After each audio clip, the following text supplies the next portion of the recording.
Hello.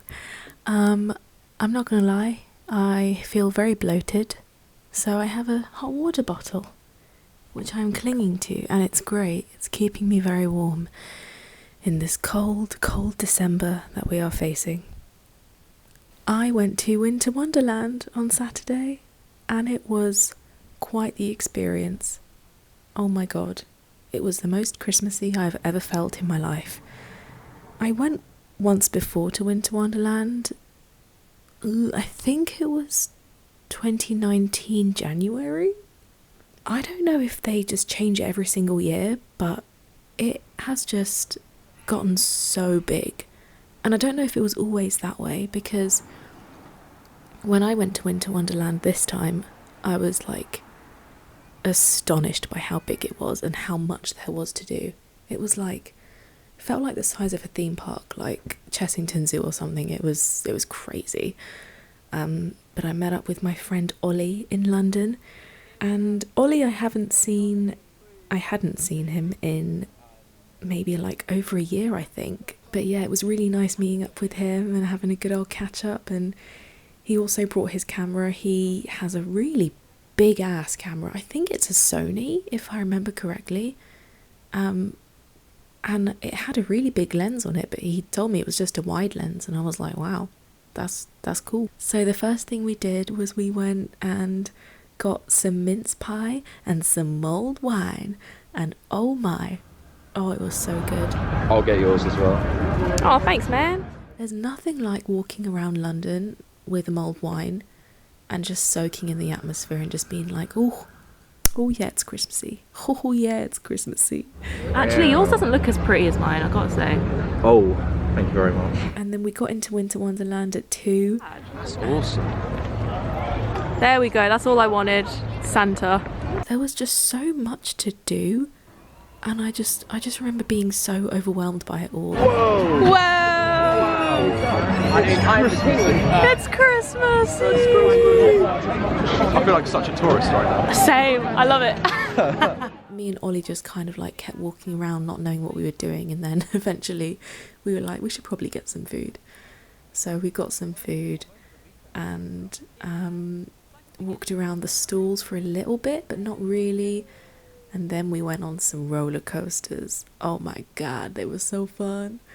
I think it was called the Starflyer or the Aeronaut. I think there were 2 different names for it. I can't remember, but we went on the one that goes really high and like spins around in a circle on a swing. And you get a really good vantage point. And I have been on it before when I last went in 2019, but my goodness, I don't know if I've just become a pussy since then. Ew, why do I feel sick? Or if I just forgot how like high it was, but I was very scared. Oh my god!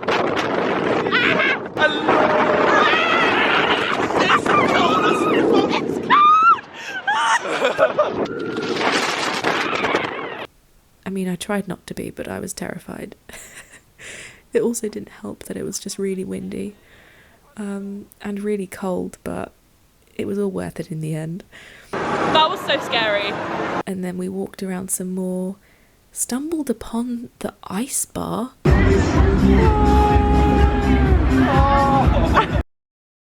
And I have never been to an ice bar before, but my goodness, it was so cool.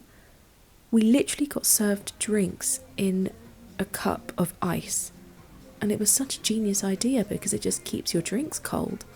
Hello! Hello! Cheers, oh my god, I'm gonna And they had so many like animal statues carved of ice. They had this like skiing outfit that was like stored in ice, which was so cool. And then there were just like full-on seating areas which were also just ice. How do you zoom? Oh. And it was so cool. And it was like a club. They were playing like club music and had like, I don't know what type of music, dubstep, I don't know. I'm not down with the kids. I got no clue. But it was so cool. And like the walls were like ice. And it was, I'm not gonna lie, I really, really wanted to lick the wall, but I think there was a sign before you go in that was like, you're not meant to like touch the ice or like disrupt the shape of the ice. And I was like, okay, I won't lick it. Plus Ollie made a joke about my tongue probably getting stuck to the wall, and then where would we be? And we were already really cold, but then we went inside to the ice bar, got these big coats, got these gloves, and it was absolutely freezing. We came back outside to like the normal temperature outside. We were like, oh, it is so warm. And we were like that for the whole rest of the day. It was such a good life hack. If you're cold at Winter Wonderland because you didn't wrap up properly, go into the ice bar and you'll come out feeling so much warmer. Yeah, you might be a bit like poorer because it was expensive getting in, but just do it. You're at Winter Wonderland. I feel like the day just consisted of us drinking loads of drinks. I literally lived off mulled wine yesterday. It was so good. I've had so much mulled wine today, it's crazy. Oh, and then we went on another ride because we went to this like Bavaria villagey bit where there was like a live performance and there was people dancing.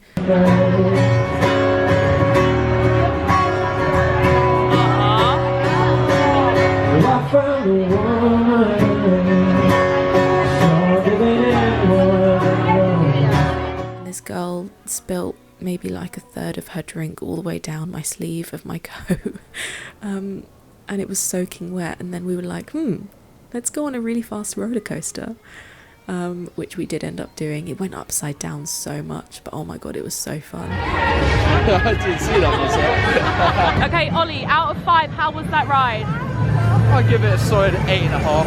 Out of 5. Oh, out of 5. And by the end of it, my arm was dry, which was great. Another life hack: if you get drinks spilled on you, just go on a roller coaster, you know, easy peasy. And after that, I think we ended up getting crepes and waffles. I'm really thinking like getting loads of biscuit like spreads. You should. I got Nutella and banana, and Ollie got a Biscoff one, and I was like, that is a solid choice. If I didn't have Biscoff on toast for breakfast that day, Oh, hell yeah. and by the end of it, we were so like Christmased out. Do you want to pop in?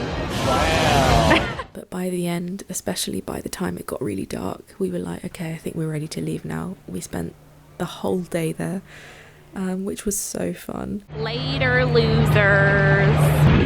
We outie. Bye, Winter Wonderland. Goodbye. Bye. Goodbye forever. Goodbye. It doesn't look that big when you're out of it. Definitely drained me, I'm not gonna lie. I got home and then I think I went to sleep at like 11, which was so early. I never go to sleep at 11 because the time is now 1:26 if my camera's gonna focus. And yes, that is Johnny Depp as my background picture. I also bumped into a friend from uni who I hadn't seen since graduation, which was really nice. It was a nice little surprise. I was like, oh, cute. Hey girl, how you doing?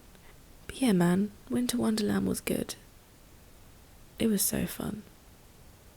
I'm trying so hard not to feel like I'm living such a monotonous life, and I'm trying so hard not to compare myself to other people my age who have different jobs, different careers, are at different stages of their lives, in different relationships, in different areas of the world. Like, it's so hard not to compare yourself to those other people. And I just feel like the life that I'm living is so quiet and so boring, and I don't know why I feel like that. Me and my dad actually went for a Sunday roast earlier today, and obviously your parents are a different generation to you completely, so they've had a different upbringing with different jobs and everything. And my dad had quite a strenuous upbringing with the work that he did. He was always on his feet, working in the family restaurant at a young age, and I can't help but think that the job that I have as a freelance voiceover artist is so like, I don't know, I just can't help comparing them. Like voiceover work from home when you're freelancing, it seems so easy, and it really is. And I feel like I've been ashamed to admit that, because I know it won't be easy for everyone. Not everyone finds voiceover work easy. But like for me, I find it easy, and I just feel like I want to grow. I don't know. In the freelancing industry, and I'm going to speak with just voice work because I haven't worked with other parts of freelancing much before. Oftentimes, especially with the website that I use, you rarely get to like directly speak with the client. The person that you actually speak with to get all of the direction and the script and all that info from is normally the talent manager, I think they're called, or just like the talent coordinator, or just like basically the person that communicates between the talent and the client,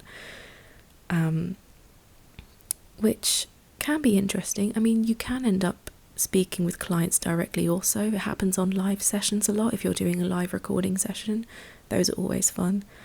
But oftentimes if you're just speaking with that person and not the client, your work gets passed on, and then you finish the job, and then you end up never hearing like how your work has been received, what they think of your voice, how your voice has helped the project in any way, what you could improve on, what you could do better on, what you did well. And it's just like, I know you shouldn't work for validation, but it can be difficult when you've done so many jobs and you get paid for it, but you don't know how your work is being received. And I don't want it to sound like I'm complaining, because I do love my job. I'm not complaining. I'm just recognizing where the emptiness is coming from. And I think it is from not feeling like I'm part of something bigger, or not feeling like I'm important enough, or not feeling like my work is appreciated or important in any way. And I feel like I'm really dramatic about it, but it's just how I feel. I can't help it. It's definitely difficult. I don't think freelancing is for everyone, and I don't even feel like it's for me forever. I clearly don't think it's fulfilling enough.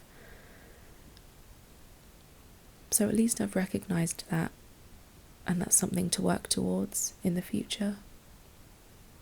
Wow, I've been talking for 20 minutes. I don't remember anything I said about anything. Like specifically. I remember talking about Winter Wonderland and voiceover work, and that was it. I need to pee, and I should probably go to sleep because it's nice and warm. Anyway, see you later. Oh God.